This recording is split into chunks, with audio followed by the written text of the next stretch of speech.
အားလုံးပဲမင်္ဂလာပါရှော့ဘိုက်ဟာတက်ကနေပြီးတော့ဘော်တို့ကုံလုံးကိုပြန်လဲကြိုဆိုလိုက်ပါတယ်။မောင်ဟာတေးဒီ social media ဘောကနေပျောက်သွားတာ3လသုံးဖို့4လလောက်တော့ရှိပြီလို့တော့မောင်တေးထင်တယ်။အဲဒီလတွေအတွင်းမှာမောင်တေးဘာကြီးလုပ်ခဲ့နေလဲဘာဒီလေးလာဖြစ်နေလဲဆိုတာကိုဒီဗီဒီယိုလေးမှာ sharing လုပ်ပြသွားမှာဖြစ်ပါတယ်။မောင်တေးဒီလတွေအတွင်းမှာဘာဒီလုပ်ခဲ့နေလဲဆိုတာကိုဘော်တို့အနေနဲ့သိချင်းချင်းမသိချင်းချင်းမောင်တေးကပြောဖို့ပြောမှာဖြစ်ပါတယ်။ဆိုတော့ဘာတွေလုပ်ဖြစ်နေလဲဆိုတော့ပထမဆုံးချက်ကကြတော့မောင်ကတိတ်အိမ်ကိုလွမ်းလို့ပေါ့နော်ရန်ကုန်လေးခဏပြန်လာဖြစ်တယ်ရန်ကုန်မှာလုပ်ဆရာလုပ်လေးတွေရှိတယ်အပီးပြက်တွေရဲ့လုပ်လေးတွေရှိတယ်အဲ့ဒါလေးလာလုပ်ဖြစ်နေတာဖြစ်တယ်ဒုတိယချက်ကကြတော့မော်တိတ်ပိုကောင်းတဲ့ content တွေဖန်တီးဖို့အတွက်မော်တိတ်စောက်တွေများများဖတ်ပြနေတယ်နောက်ချက်ကကြတော့မော်တိတ်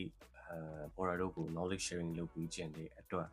အခုလက်ရှိကိစ္စနေတဲ့ AI နဲ့ပတ်သက်တဲ့အကြောင်းအရာလေးတွေလေ့လာဖြစ်တယ် AI နဲ့ပတ်သက်တဲ့ tools တွေကိုလည်းကိုယ်တိုင်စမ်းသပ်ပြီးတော့အသုံးပြုနေရပေါ့နော်နောက်ဆုံးချက်ကကြတော့မှဒီကောင်လေးနှစ်ကောင်ကြောင့်ပေါ့နော်တစ်ကောင်ကတော့ lucky လို့ခေါ်ပါတယ်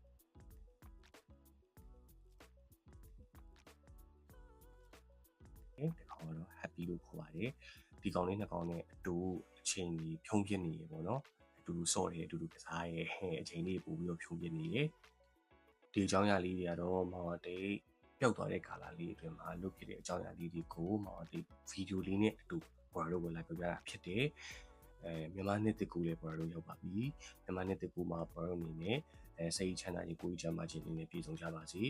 ဘော်တို့ရဲ့စီးပွားလက်လာပါရေးဒီလာတိုးရကြပါစေလို့မောင်တေးဒီနေရာနေပဲဒီဗီဒီယိုလေးနဲ့အတူပေါ့နော်ဆုမအောင်တောင်းပေးလိုက်ပါတယ်မောင်တေးရဲ့ channel လေးကိုလည်း like and subscribe မလုပ်ရသေးတဲ့လူတွေအကုန်လုံးလုပ်တော့ပြီးပါလို့မောင်တေးဒီဗီဒီယိုလေးနဲ့အတူပေါ့နော် request လေးလုပ်ပါတယ်နောက်လာမယ့်ဗီဒီယိုဒီမှာလည်းဘော်တို့အနေနဲ့ဘယ်လို content လေးတွေမြင်ခြင်းလဲဘယ်လိုမျိုး knowledge sharing လေးလုပ်ပေးစီခြင်းလဲဆိုတာကို comment လေးရေးပြီးတော့မောင်တေးအားတက်တော့အောင်ပေါ့နော်အားပေးခဲ့လို့ရပါတယ်